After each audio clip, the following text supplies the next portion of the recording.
안녕하세요.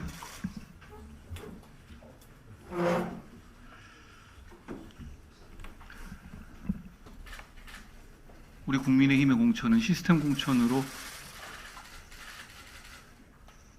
계획대로 진행되고 있다고 생각합니다. 그러니까 저희 공천에 대해서는 제가 더 말씀드릴 부분이 많지 않네요. 이재명 대표의 더불어민주당 공천에 대해서 몇 가지 말씀드립니다. 남의 당 문제냐? 그렇지 않습니다. 제1당의 문제고 입법 독재를 하고 있는 정당의 문제이기 때문에 지적하는 것이 필요하다고 생각합니다. 문모 의원이 페북에 긴 글을 올렸죠. 소위 말하는 이재명의 경기도 팀에서 비선으로 공천에 관여하고 있다라는 식의 의혹 제기인데요.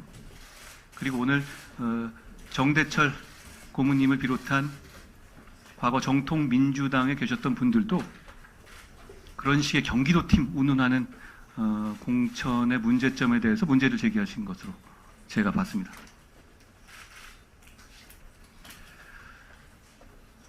이재명 대표가 거기 그분들을 제끼고 꼽겠다는 분들은 우리 국민들은 이름을 모르는 사람들입니다. 이재명 대표가 알고 정진상 씨가 알고 그런 분들이죠.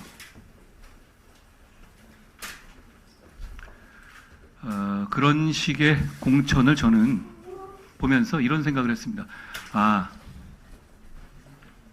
대장동 비리가 이런 식으로 일어났겠구나 생각했습니다. 이런 식으로 정식 라인 무시하고 비선 동원하면서 막무가내로 밀어붙이고 사적 이익을 취했구나라는 생각을 했습니다.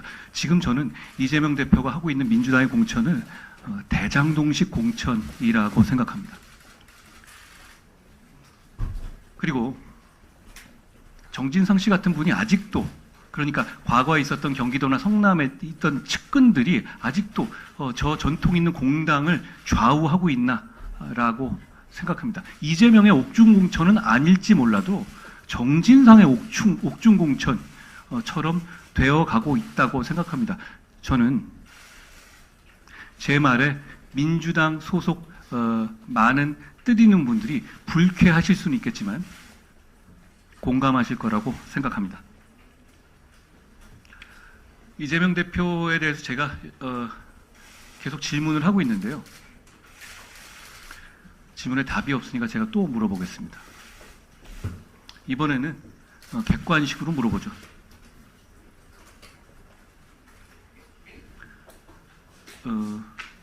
지금 이제 배소연 씨나 김혜경 여사나 이재명 대표에 대해서 과일 1,000만 원어치 사 먹고 일제 샴푸 쓰고 제사상 대신 차려주고 뭐 이런 부분에 말도 안 되는 일들에 대해서 수사가 계속되고 있잖아요.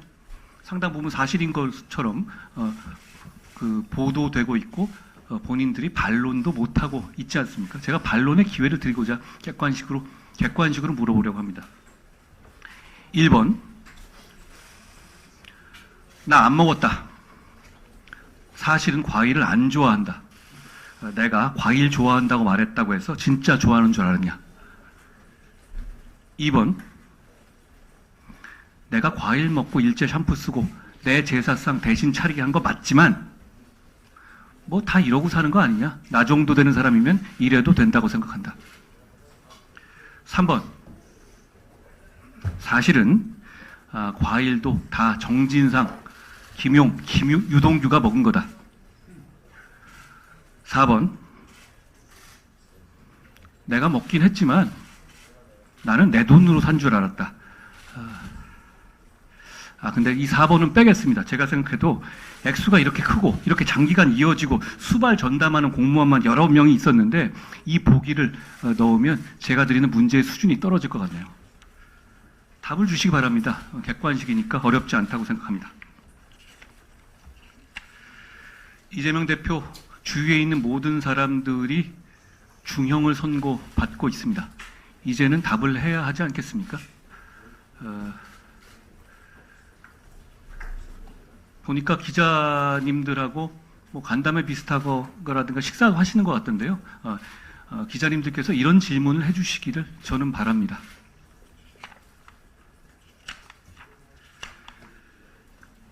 오늘 제가 국군 대전병원을 방문하는데요.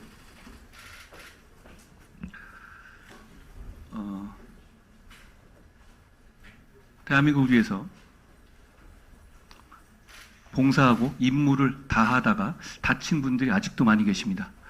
그분들에 대해서 충분한 치료와 충분한 보상이 이루어져야 한다는 것이 저를 비롯한 우리 국민의힘 구성원 모두의 한결같은 생각입니다.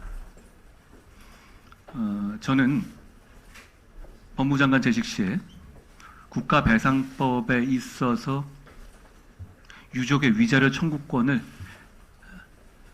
가능하게 하는 법률 개정안을 낸 바 있습니다.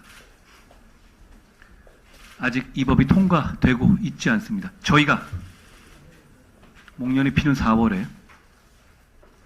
다수당이 돼서 반드시 이 법을 통과시킬 것이라는 말씀을 드립니다. 저희는 단지 아까 말씀드리는 대장동 동식 공천을 하고 있는 이재명 대표를 저지하기 위해서 다수당이 되려는 것이 아닙니다. 저희가 다수당이 돼서 동료 시민의 삶을 개선시키기 위해서 정말로 통과시키고 싶은 민생 법안이 많습니다. 그 대표적인 것 중에 하나가 바로 이 국가배상법에 있어서 유족의 위자료 청구권을 되살려 주는 것입니다. 이걸 오늘 저희가 우리 스태프들과 함께 국군 대전병원을 방문해서 거기 치료받고 계시는 우리의 자랑스러운 국군 장병들을 위로드리고 좋은 말씀을 듣고 오겠습니다. 이상입니다.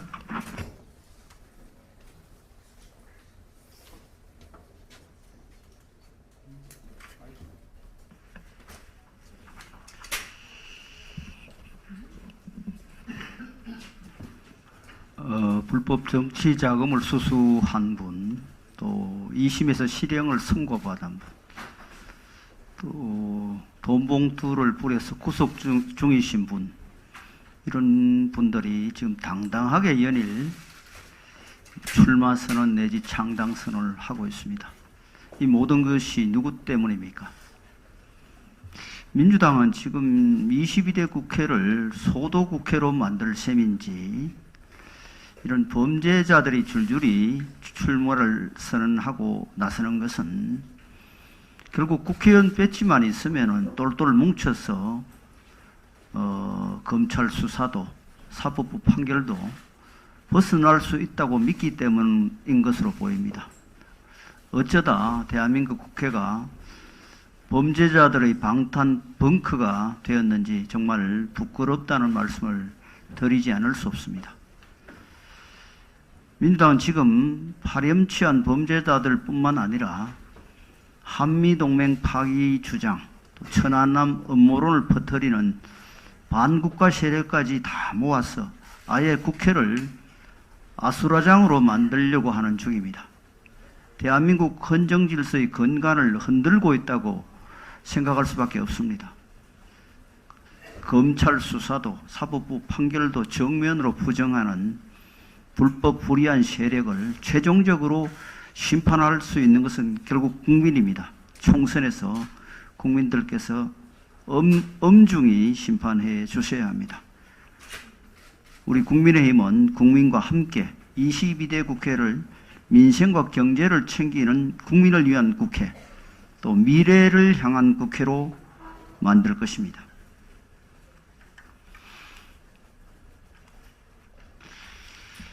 민주당이 어제 소상공인들의 금리 부담을 낮추고 임대료, 에너지 비용 등을 경감해 주는 내용의 소상공인 총선 공약을 발표를 했습니다.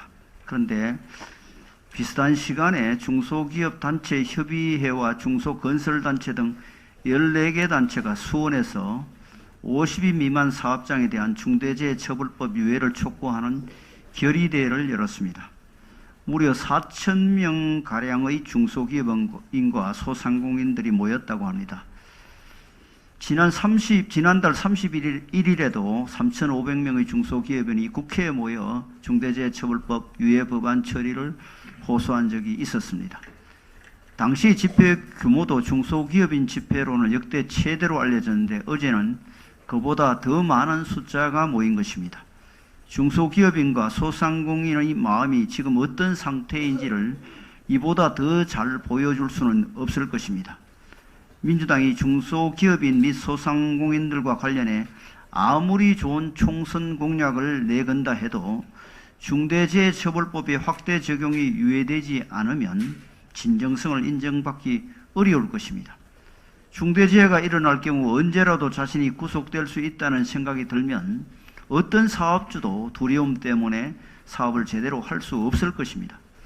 사업주가 중대재해 요인을 100% 통제할 수 있다면 중대재해에 대해서 사업주가 일정한 책임을 지는 게 당연하겠지만 재해란 그 성격상 누구도 100% 통제할 수 없는 것입니다. 더욱이 중대재해의 예방을 위한 대비가 많이 부족한 상황에서 법이 시행되다 보니 사업주는 상시적으로 처벌의 공포를 느끼지 않을 수 없습니다. 이는 단순히 사업상의 두려움이 아니라 실존하는 공포입니다. 이런 실존적 공포를 그대로 둔 채 민주당이 아무리 금전적 지원을 약속한들 소상공인들에게 귀에 들릴 리가 만무합니다. 민주당이 진심으로 소상공인을 위한다면 먼저 중대재해처벌법 적용 유예 문제부터 해결해야 합니다. 우리 국민의힘은 대화의 문을 항상 열어놓고 있습니다. 어제 당과 정부 그리고 은행권이 총 76조 원 규모의 맞춤형 기업 금융 지원 방안을 마련해 발표한 것과 관련해 일각에서 총선을 앞두고 대규모 선심성 정책이 아니냐는 지적들을 하고 있습니다. 고금리가 장기화되고 있는 상황에서 이자 부담으로 고통받는 중소기업에게 손을 내밀어 어려움을 덜어드리는 것, 성장이 정체된 중견기업에 맞춤 특화금융으로 성장의 사다리를 놓아줘서 신산업 진출을 유도하는 것, 대규모 시설 투자가 필요한 첨단 전략산업에 자금을 지원해 새로운 미래 먹거리로 삼겠다는 것, 이것은 지금 총선을 코앞에 두고 있어서 하는 일이 될 수 없습니다. 국정을 책임지고 있는 집권 여당으로서 동료 시민의 더 나은 내일을 위해 지금 하지 않으면 안 되는 일을 마땅히 한 것일 뿐입니다. 다시 말해 총선용 돈풀기가 아니라 정부 여당의 미래를 위한 실천인 것입니다. 일선 현장에 기업들이 처해 있는 상황은 각기 다를 수 있겠지만 고금리와 경기 침체로 이자 부담이 늘어나면서 시설 투자에 선뜻 나서지 못하고 인력마저 줄이고 있는 현실을 마냥 두고 볼 수는 없는 일입니다. 오늘을 살아가는 동료 시민의 어려움을 애써 외면하면서 더 나은 내일을 약속하고 희망찬 미래를 이야기할 수는 없는 노릇입니다. 성장 잠재력을 갖추고도 일시적 유동성 위기로 힘겨워하는 기업들의 고충을 덜어서 동료 시민의 삶의 질을 높이는 일이기도 합니다. 오늘 금융위원장 주재로 은행장 간담회를 열고 맞춤형 기업금융 지원에 대한 구체적 방안을 내놓을 것이라고 합니다. 건설적인 논의가 활발하게 이루어지길 기대합니다. 한편 기업들에게 시급히 필요로 하는 것은 금융 지원만은 아닙니다. 기업들이 더욱 성장하고 글로벌 시장에서 마음껏 능력을 발휘할 수 있도록 하기 위해서는 기업들의 발목에 채워진 규제 족쇄를 과감하게 풀어줘야 합니다. 특히 불필요한 규제를 없애야 할 뿐만 아니라 새로운 규제가 마구잡이로 양산되는 것도 막아야 할 것입니다. 국민의힘은 우리 기업들이 더욱 커나갈 수 있도록 우리 경제의 성장 엔진이 다시 힘차게 돌 수 있도록 국민이 체감하는 규제개혁 방안을 조만간 내놓겠습니다. 고맙습니다. 김혜지 의원님.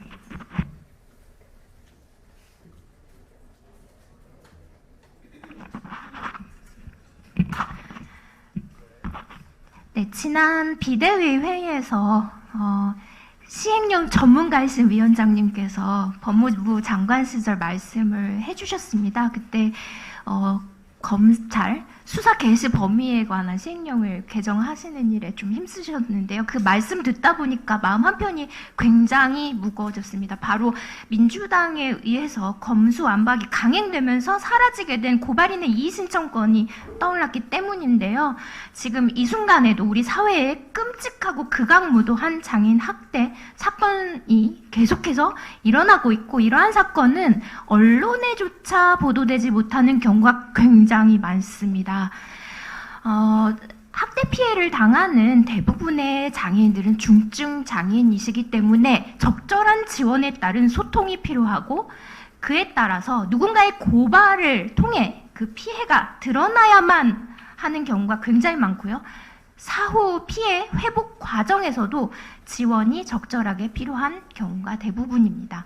그런데 지금 어떻습니까? 민주당이 검찰 수사권을 완전히 박탈하겠다면서 무리하게 법 개정을 강행하면서 고발인의 이의 신청권이 사라져버리는 일이 발생했습니다. 이로 인해서 수많은 장애인들은 학대 피해를 당해도 경찰이 불송치하면 이의 신청조차 해볼 수가 없게 된 그런 속수무책의 상황에 방치되고 있는 것이 현실입니다.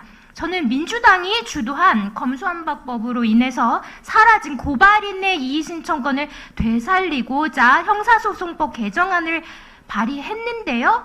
발의하니까 민주당 쪽에서 악용될 사례가 있으니 고발인의 이의 신청권을 장애인 사건에만 한정해라 라고 하시길래 제가 굉장히 말을 잘 들었죠. 이를 반영해서 장애인 학대 특례법 제정안을 발의했습니다. 장애인에 한정했습니다. 그런데 어떻습니까? 이 또한 민주당은 외면한 채 국회에 계류시키시고 계십니다. 언제까지 사회적 약자인 장애인의 문제는 나중으로 미룰 것인지 궁금합니다. 장애인도 소중한 우리의 동료 시민입니다.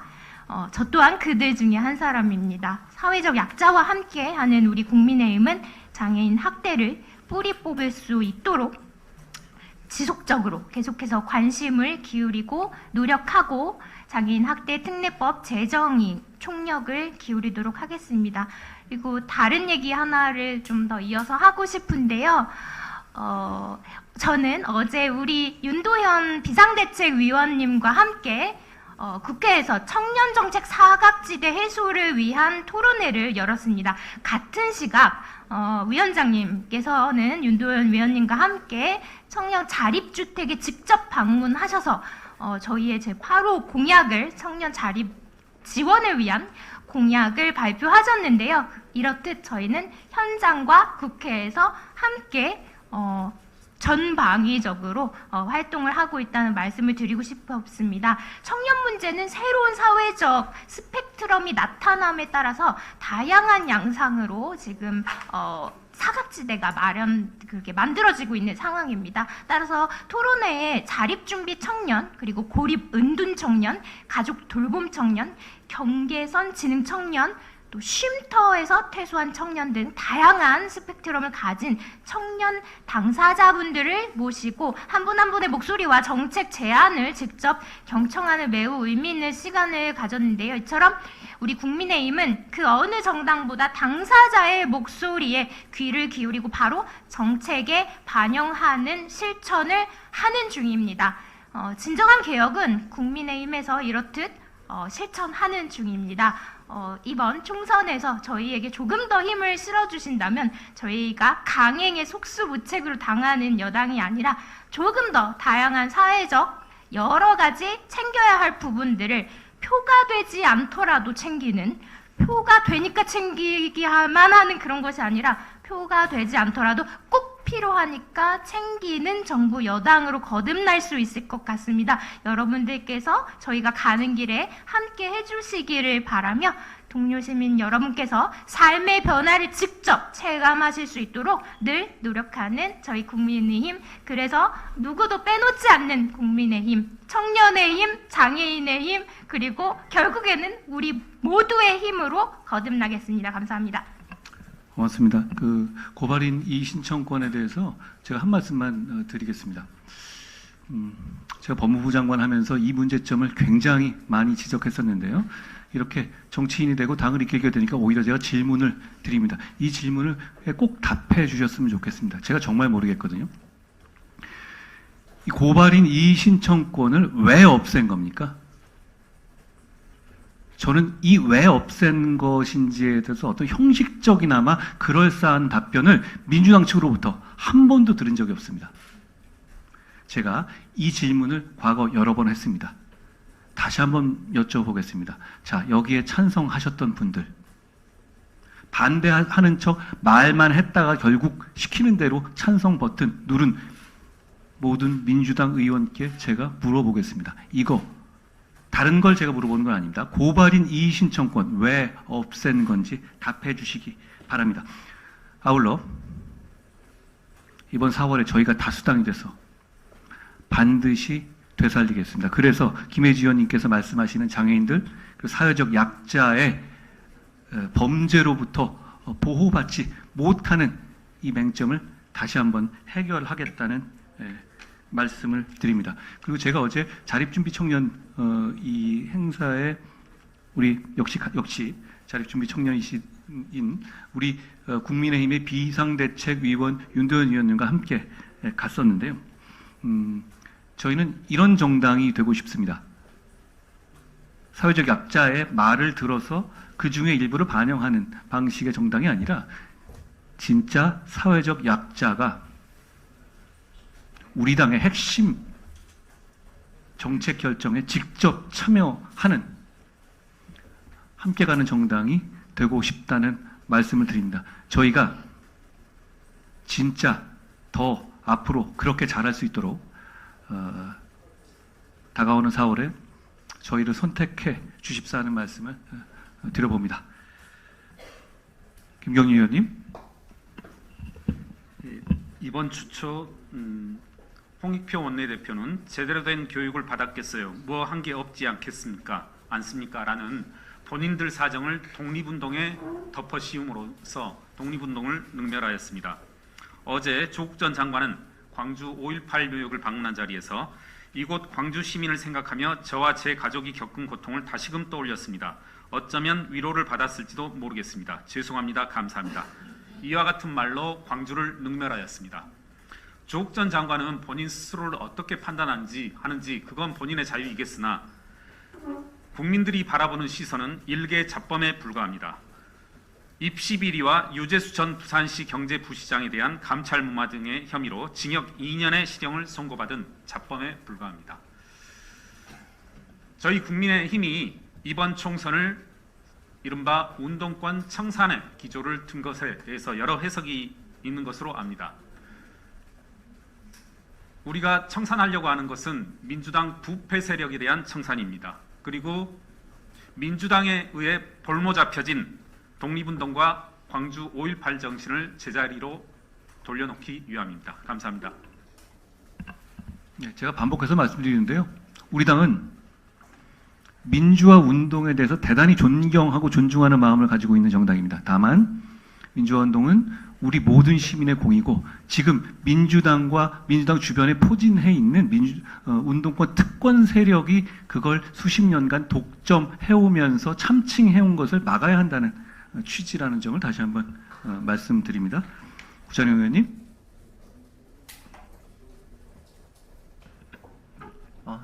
안녕하세요. 구자룡입니다. 방금 위원장님께서 민주당 공천이 대장동식 공천이다라고 말씀하셨는데 정말 10분 공감합니다. 저도 그런 모습을 민주당 공천에서 많이 발견했기 때문입니다. 대장동 사건에서 이재명 대표와 정진상 씨가 자신들의 혐의를 벗고자 유동규 본부장에게 모든 걸 덮어씌우고 꼬리 자르기 하려고 했던 상황은 잘 아실 것입니다. 어제 새벽에 올라온 기사를 보니까 이재명 대표가 비리 혐의로 재판을 받고 있는 노웅래 의원, 기동민 의원, 비례 이수진 의원에 대해서 컷오프 논의를 했다고 기사가 떴습니다. 누가 누굴 자릅니까? 그 정도 자르면 본인 방탄은 유지될 수 있을 거라고 기대를 하는 것 같은데 부모 자식 간에도 권력은 나눌 수 없다라는 말은 들어봤는데 방탄은 나눌 수 없다라는 상황은 정말 처음 봅니다. 민주당에서는 원칙 있는 공천이 있는지 참 우려스러운 마음으로 볼 수밖에 없습니다. 의회를 장악하고 있는 일당이기 때문입니다. 국민의 눈높이에 따라서 공천이 이루어진다면 순리에 따른 공천은 가장 비리 혐의가 많고 재판을 받고 있는 이재명 대표가 컷오프되고 그 기준에 따라서 방금 논의됐던 다른 의원들이 적용을 받는 그런 상황일 것입니다. 대장동식 비정함이 넘쳐 흐르는 공천은 국민들을 상처받게 할 뿐입니다. 그 점을 명심하셨으면 합니다. 구자령 의원님께서 오늘 하신 모든 말에 공감합니다. 많은 분들도 공감하실 거라고 생각합니다. 장서정 의원님. 네, 저는 지난번과 비슷하게 정치나 정치 문화, 정치인들에 대한 생각들을 좀 많이 하고 있는데요. 사실 현재 공천이 진행 중이죠. 저희가 그동안 초등학교 때 배웠다시피 국회는 입법기관입니다. 법을 다루는 기관이죠. 그래서 국회의원들도 이번에 공천을 받으실 국회의원들도 당연히 법을 다루시는 분들이겠죠. 사실 저는 법에 대해서 잘 모릅니다. 물론 여기 비대위에서는 법에 대한 전문가들이 많이 계시죠. 그래서 저는 비대위에 계신 저희 동료분들에게 여쭙고 싶습니다. 전문가이신, 변호사이신 구자령 의원님, 혹시 법을 만들 때 가장 중요한 기준이 있다면 어떤 게 있나요? 법은 국가의 질서를 형성하는 것이기 때문에 누군가의 이익이나 집단의 이익을 고려해서 만들어서는 안 됩니다. 국가의 질서를 형성하는 것이기 때문에 모두에게 적용되는 법이라는 것을 항상 명심해야 되고 누군가 특정 집단의 권리를 앞세우면 그만큼 다른 집단, 다른 개인의 권리를 침해할 수 있다라는 것을 고려해야 됩니다. 그렇기 때문에 입법자는 자신의 이익을 내세워서도 안 되고 자신의 이해 충돌이 되는 상황이나 비리 혐의가 있다면 입법자 지위에서 물러나야 되는 것이 원칙이다. 그 기준에 따라 돌아가는 것이 법치주의다 이렇게 생각합니다. 법을 만드는 사람이 가장 갖춰야 될 중요한 소양이 어떤 게 있을까요? 제가 아직 법률을 통과시켜 본 적은 없기 때문에 둘이 이거 짜고 차는 줄 알았는데 짜고 하는 줄 알았는데 아니군요 이게. 예, 저는 법은 결국 상식의 구현이라고 생각합니다. 그러니까 법을 통해서 나오는 법이라는 함수를 통해서 나오는 결과가 그냥 상식과 일반적인 사람들이 상식과 부합한다면 저는 그게 가장 좋은 법이라고 생각하거든요. 그러니까 결국은 과정에서도 내용에서도 그냥 상식적으로 판단하면 대부분 해결된다라는 소박한 생각을 가지고 있습니다. 네, 감사합니다. 저는 같이 좀 덧붙여서 자기 검열이 잘 되고 그리고 이제 위원장님 말씀처럼 저는 다른 사람에게 공감을 잘하는 분이 법안을 만들었으면 좋겠습니다. 이런 기준으로 우리 당뿐 아니라 다른 당에서도 이런 기준의 분들을 잘 공천해 주셨으면 하는 바람입니다. 감사합니다. 말씀하신 것처럼 아까 제가 윤도현 의원님이라든가 김혜지 의원님을 말씀드렸는데요.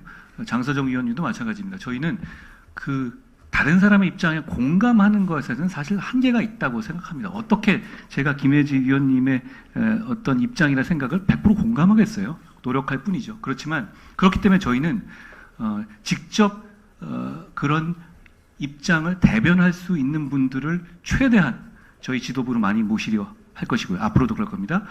이번 공천에서도 그런 점을 충분히 고려할 것이라는 말씀을 드립니다. 고맙습니다. 한지아 의원님.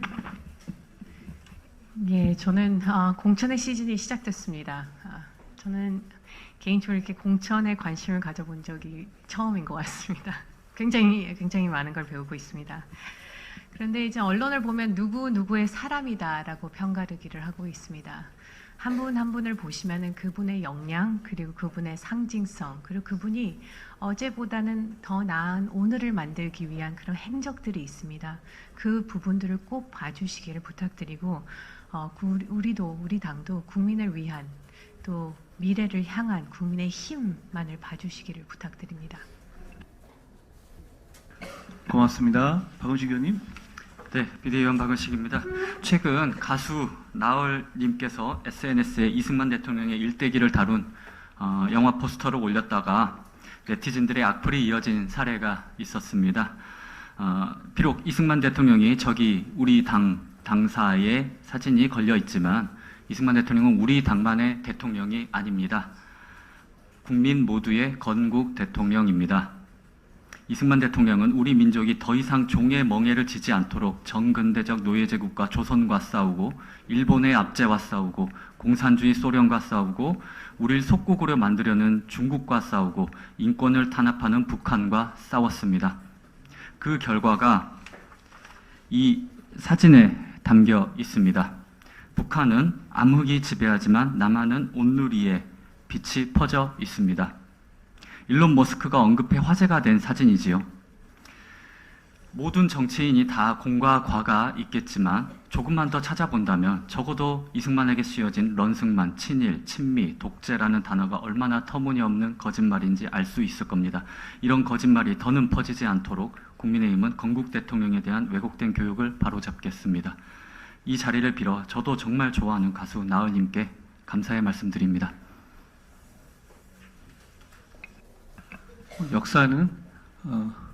역사적 평가는 독점할 수 없는 거라고 생각합니다. 저희는 다양한 역사적 평가를 존중하는 자유민주주의 정당입니다. 다만 공과 과 모두를 객관적으로 평가할 수 있는 상황이 되어야 하고요. 그게 부족했던 점을 많은 분들이 지금 인식하시는 것 아닌가 하는 생각을 합니다. 다음으로 우리의 윤도현 의원님. 어제 열린 자립준비 청년 간담회에서 국민의힘 총선 8호 공약으로 자립준비 학교 도입, 사회적 가족제도 운영, 그리고 자립 커뮤니티 하우스 확대, 청년 자립지원 플랫폼 구축, 그리고 청년 자립지원법 제정 및 자립준비 청년 박람회 개최 등을 골자로 한 자립준비 청년 지원 정책을 발표하였습니다. 이 자리에서 자립준비 청년이 제시한 의견들은 다양했습니다. 임대주택 전세자금 증액, 청년들을 대상으로 한 각종 사기 범죄를 예방하기 위한 대책 마련, 그리고 자립준비 청년 지원 정보를 쉽게 접근하여 한눈에 볼 수 있는 온라인 자립지원 플랫폼 구축, 그리고 원가족 복귀의 선택권이 존재하지만 상황에 이끌려 원치 않은 원가족 복귀와 친가족들이 퇴소 후 자립지원금을 가로채는 문제에 대해 해결책 강구, 그리고 지자체 간 지원 혜택의 격차 해소 등 다양한 의견을 주셨습니다. 어제 동시간대 김예지 국회의원실과 제가 운영하는 소리 함께 주관한 청년 정책 토론회가 국회에서 있었습니다. 이 자리에서는 자립준비 청년 외에도 가족 돌봄 청년, 쉼터 퇴소 청년, 그리고 고립 운둔 청년, 경계성 지능 청년 등 사회적 지원이 필요한 청년 당사자들이 모여 당사자 관점에서 필요한 정책에 대해 논의가 활발하게 이루어졌습니다. 청년들의 삶을 바꿀 수 있는 실질적인 변화는 바로 이러한 청년 당사자들의 목소리를 경청하는 것에서 시작되어야 합니다.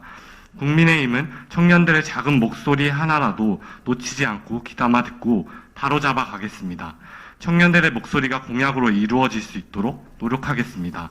그리고 그 공약을 반드시 지키는 저, 그리고 국민의힘이 되겠습니다. 감사합니다. 예, 비 오는데 감기 조심하십시오. 오늘은 공개는 이 정도까지 하겠습니다.